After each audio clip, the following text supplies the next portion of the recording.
Okay, so I was asked to discuss the Ram Mandir case with citable sources. And I'm gonna be honest with you, I knew some things, but as soon as I started to get into the meat of it all, the entire court case read like a detective novel. And what I mean by that is they used everything to prove this case. They used archaeology, forensics, and a 500-year-old paper trail. So here's everything that you need to know, starting with what is the conflict? Is it to do with the temple, the land, or both? And more importantly, what evidence is there to support the reconstruction of the Ram Mandir in Ayodhya? I'm forewarning you that this is gonna be a long video, so strap in. But I can promise you that if you stick with it, this is such an interesting case. Okay, first, for those who are not aware, on January 22nd, so just this week, there was a worldwide celebration of the inaugural opening of the Ram Mandir in Ayodhya. Countries all over the world celebrated the opening of this Hindu temple dedicated to Lord Ram from the US, UK, France, Australia, Taiwan, and more. To give you a sense of the scale and the importance of the event, as part of the rituals, holy water is supposed to be poured over the deity.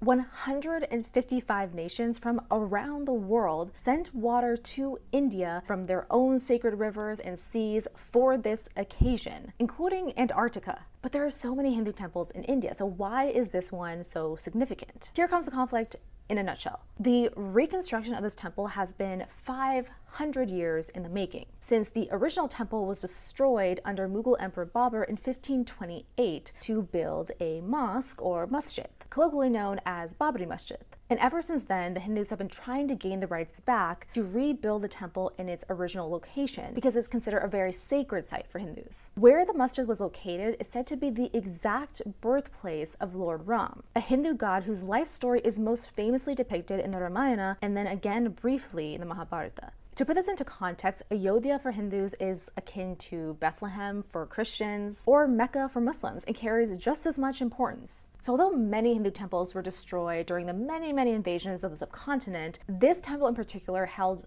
utmost significance to Hindus for all of the above reasons. Now, the reason it's taken until 2024 for this to happen is because the masjid also held a lot of significance to Muslims. Then in 1992, the VHP unceremoniously destroyed the masjid, which triggered riots all over India and sparked a deeply sensitive conflict between the two parties. It wasn't until 2002 that the dispute formally reached the High Court of Allahabad. What the primary argument on the masjid side was that a Hindu temple never existed prior to the mosque being built in 1528 under Mughal Emperor Babur, and that the masjid was built on vacant land. That part is key, so keep that in mind as we go through the evidence. Okay, now what evidence do we have that a Hindu temple existed prior to the masjid being built and that this is actually a holy site for Hindus? This was a fascinating situation because it used science, archaeology, and even evidential techniques from the art world to prove its case. So in the art world, there's something called provenance. This is the paper trail of documents that traces from the point of origin, aka the creation of the art by the artiste, to the point where it reaches your hot little hands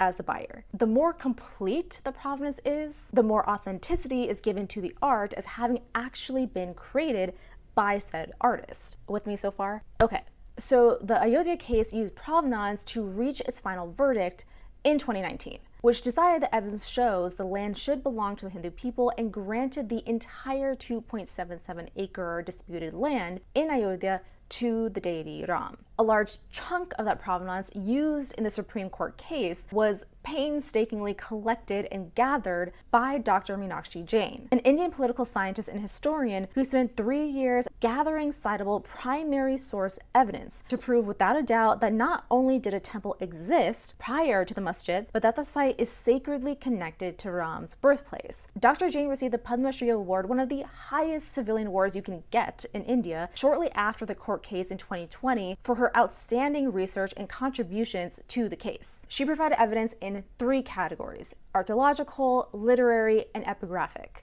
So I'll go in order, starting with archaeological. I warned you this is going to be thorough. So in 2003, the Allahabad High Court decided that in order to put this dispute to rest, they must do a formal archaeological excavation of the site. So the court decided to ask the Archaeological Society of India, or the ASI, to excavate the site for any evidence of Hindu temple remains prior to the masjid being built. And in the preliminary survey itself, it was shown that there were structures beneath the masjid. To ensure the excavation was carried out in a fair manner, the court requested the ASI to carry out every aspect of the excavation in front of representatives of both parties. And at the end of each day, a record of the day's findings had to be signed by both parties. On top of that, based on a complaint raised by the masjid side, the High Court adjusted the labor people working on the excavation site so that there was a balanced labor from all sides, Hindu, Muslim, and third party. This was all done, of course, so that the authenticity of the excavation could not come into question. Now, the results of the excavation showed something that probably no one was expecting. If there was a Hindu temple before the masjid, people were expecting that temple to date back somewhere around the 12th century CE. But the ASI found that this site had been in continual use since, quote, the second millennium BC, not CE, BCE. So what was found? A circular shrine, a short-lived temple built in the 10th century, likely destroyed in a prior invasion, and then finally a grand temple built in the 12th century, which survived until the 16th century, during Babur's time, until it was destroyed. The Babri Masjid was built right on top of the foundations of the temple itself, using 12 of the original temple pillars as support. So the masjid had no foundations of its own. So the claim that the masjid was built on vacant land was irrefutably disproved in this excavation alone. Okay, on to the literary evidence. The very first eyewitness account comes 80 years after the destruction of the temple in 1604 by Englishman William Finch. He wrote that people were coming to the banks of the Sarayu River and taking holy dips. The Brahmins at Ramkot Castle record the names of pilgrims who come there, and then these pilgrims go back carrying with them black grain. This guy is just traveling through India. He has no idea about the history or the significance of this place. He's just writing what he sees. And of course, he'll have no idea that his account will be involved in a massive court case 3 centuries later. The second account we have is of a Jesuit father and English merchant, Joseph Teffenthaler. Joseph's account is important for a few reasons. First, he writes that there is a Vedi in that complex. A Vedi is a cradle for a newborn baby. It's Ram's birthplace. He goes on to describe his experience of watching thousands of pilgrims come to the site during Janmabhoomi, which is Ram's birthday, and do parikrama, which is going around in a circle, which usually happens around a deity. Now, this one is interesting. The first Muslim account comes from the superintendent of the Babri Masjid, who filed an FIR, which is basically a police complaint, in the Faizabad District Court after the revolt of 1857. In his report, he stated that 25 Nihang Sikhs entered the Babri Masjid and performed a puja with a havan. They also placed a statue of Bhagwan and with charcoal wrote Ram Ram on the walls. I want to emphasize that these are Sikhs doing this and not Hindus. That's not even the most significant part of the complaint. In the superintendent's appeal, he never calls the masjid Babri Masjid. He only ever refers to it as Masjid-i-Janmastan, which means birthplace. So the nomenclature itself is the biggest admission. Then in 1885, the same superintendent files another FIR to a British judge stating that, quote, every year during Ram Navami, we allow shops to be set up inside the complex to sell flowers and prasad. The parameters of the sale is that the profits are to be divided 50-50, but this year the Hindus have given us less. Please intervene to ensure that we receive 50% of the profits of the sale. The British judge responds saying, quote, I cannot give you 50% because you cannot prove that you are actually owner of 50%. This was just further proof that this site is directly connected to Ram's birthplace. So much so that there's even a complaint about the yearly birthday festivity arrangements from the head of the masjid. And basically from 1858 onwards, these two parties were filing complaints against each other about this site until independence. So there is this vast body of properly filed and preserved documents from the time of the British Raj. Furthermore, Persian, Arabic, and Sanskrit literature from the 18th and 19th century maintain that the masjid was built on the remains of a Ram temple. Not a single document says otherwise. Now, I'm totally aware that I'm talking in absolutes here, but that's what makes this case highly unique and unusual. See, there are many instances where a Hindu temple was destroyed and replaced by a mosque. And these things are known through oral history, inscriptions, etc., but it's not formally documented really anywhere. So in that regard, the Ayodhya temple is unique because ever since the masjid's construction, the area was always in high dispute given its significance to Hinduism, to the point where the site required extrajudicial oversight by the British, which involved formal documentation of those disputes, and subsequently provided the much needed paper trail provenance that the Supreme Court needed to make their final verdict. Now for the last bit of evidence, epigraphics. We're almost there. When the Babri Masjid was demolished in 1992, a 5-foot by 2-foot inscription fell from the walls of the masjid.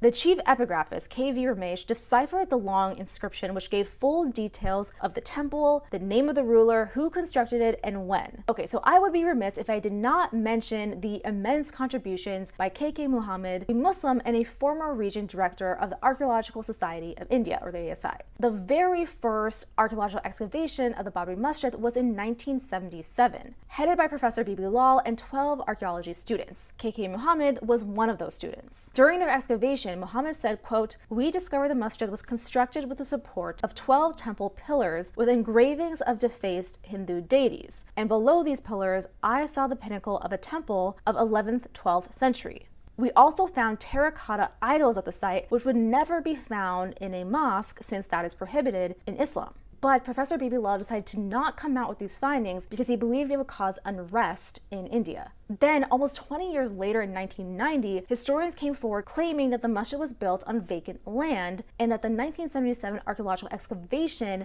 supports these claims. Because Bibi Lal back in 1977 said that there was nothing found. That's when K.K. Muhammad wrote a detailed report stating the truth of their archaeological findings and their ultimate conclusion that the masjid was indeed standing on the remains of a temple. And in his 1990 statement, he wrote that Muslims should willingly hand over the site for the construction of the Hindu temple, because the religious importance is only for Hindus and not Muslims. He said, quote, "Us Muslims can shift our masjids, but the Hindus can't shift their temple. Ayodhya is an important place of worship for Hindus, as Mecca and Medina are for Muslims." For almost 3 decades, this well-known archaeologist was severely criticized for his report and accused of lying. When asked about how he felt about the recent inauguration, he said, quote, "Today I feel vindicated. The Honorable Supreme Court admitted that the evidence produced by the ASI was correct. This is a moment of great fulfillment not just for me, but for the entire country, because this problem has been bothering the nation for the last 500 years. We should all rejoice at this moment and give Lord Shreeram to Ayodhya an outstanding welcome."